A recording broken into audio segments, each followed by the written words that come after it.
West hill vigil തിരോധാന കേസിൽ സരോവരം പാർക്കിൽ നിന്ന് കണ്ടെത്തിയ മൃതദേഹ അവശിഷ്ടങ്ങൾ വിജിലിന്റേത് തന്നെയെന്ന് സ്ഥിരീകരണം. കണ്ണൂരിലെ റീജിയണൽ ഫോറൻസിക് ലാബിലെ പരിശോധനാ ഫലം എലത്തൂർ പോലീസിന് ലഭിച്ചു. അമ്മയുടെയും സഹോദരന്റെയും DNA സാമ്പിളുകളാണ് സാമ്യമെന്ന് കണ്ടെത്തിയത്. വിവരങ്ങളുമായി ചേതൻ ചേരുകയാണ് നമ്മളോടൊപ്പം. ചേതൻ, അന്ന് പരിശോധനകളൊക്കെ നമ്മൾ കണ്ടതാണ്. വലിയ തോതിൽ പരിശോധനകൾ നടത്തി ശരീരാവശിഷ്ടങ്ങൾ കണ്ടെത്തിയിരുന്നു. ഇപ്പോൾ അത് വിജിലിന്റേത് തന്നെയെന്ന് ശാസ്ത്രീയമായി സ്ഥിരീകരിച്ചിരിക്കുകയാണോ പോലീസ്?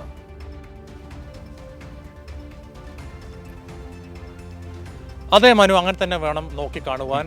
കോഴിക്കോട് വെസ്റ്റ് ഹിൽ ചുങ്കം സ്വദേശി വിജിലിൻ്റെ തിരോധാന കേസിലാണ് ഇപ്പോൾ നിർണായകമായ ഒരു വഴിത്തിരിവ് ഉണ്ടായിരിക്കുന്നത്.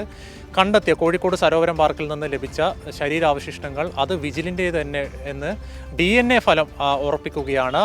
ഈ ലഭിച്ച ശരീരാവശിഷ്ടങ്ങളിലെ ലഭിച്ച DNA സാമ്പിളും ഈ വിജിലിൻ്റെ അമ്മയുടെയും സഹോദരൻ്റെയും എടുത്ത DNA സാമ്പിളുകളും സാമ്യമുള്ളതായി എലത്തൂർ പോലീസിന് റിപ്പോർട്ട് ലഭിച്ചു. കണ്ണൂരിലെ ഫോറൻസിക് ലാബിൽ നടത്തിയ DNA പരിശോധനയിലാണ് ലഭിച്ച ശരീരാവശിഷ്ടങ്ങൾ വിജിലിൻ്റേതെന്ന് കണ്ടെത്തുന്നത്. 2019 മാർച്ച് 24-നായിരുന്നു ഈ കോഴിക്കോട് വെസ്റ്റ് ഹിൽ ചുങ്കം സ്വദേശി വിജിലിനെ കാണാതാവുന്നത്. സുഹൃത്തുക്കളൊപ്പം കോഴിക്കോട് സരോവരം പാർക്കിൽ ബ്രൗൺ ഷുഗർ ഉപയോഗിക്കുന്നതിൻ്റെ ഡോസ് കൂടിയതിനെ തുടർന്ന് വിജിൽ മരിക്കുകയായിരുന്നു. പെട്ടെന്ന് എന്ത് ചെയ്യണമെന്ന് അറിയാതെ വിജിലിൻ്റെ 3 സുഹൃത്തുക്കൾ ഈ വിജിലിൻ്റെ അവിടുത്തെ സരോവരം പാർക്കിലെ ചതുപ്പിൽ കല്ലുപയോഗിച്ച് കെട്ടി താഴ്ത്തുകയായിരുന്നു.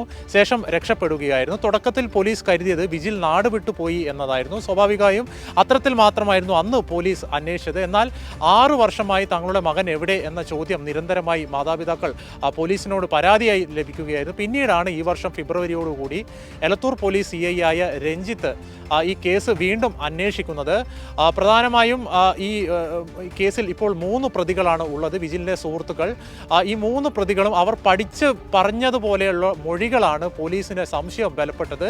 അതുമാത്രമല്ല ഈ സുഹൃത്തുക്കളുടെയും അതുപോലെ തന്നെ വിജിലിൻ്റെ മൊബൈൽ ഫോണിലെ ടവർ ലൊക്കേഷനും കേന്ദ്രീകരിച്ച് നടത്തിയ അന്വേഷണത്തിനൊടുവിലാണ് ഈ കേസിൽ വഴിത്തിരിവുണ്ടായിരുന്നതും പ്രതികൾ കുറ്റസമ്മതം നടത്തുന്നതും. ഈ കേസ് പോലീസ് തിരോധാനം കണ്ടെത്തുമ്പോൾ 2ാം പ്രതിയായ രഞ്ജിത്ത് നാട് വിട്ടുപോയിരുന്നു.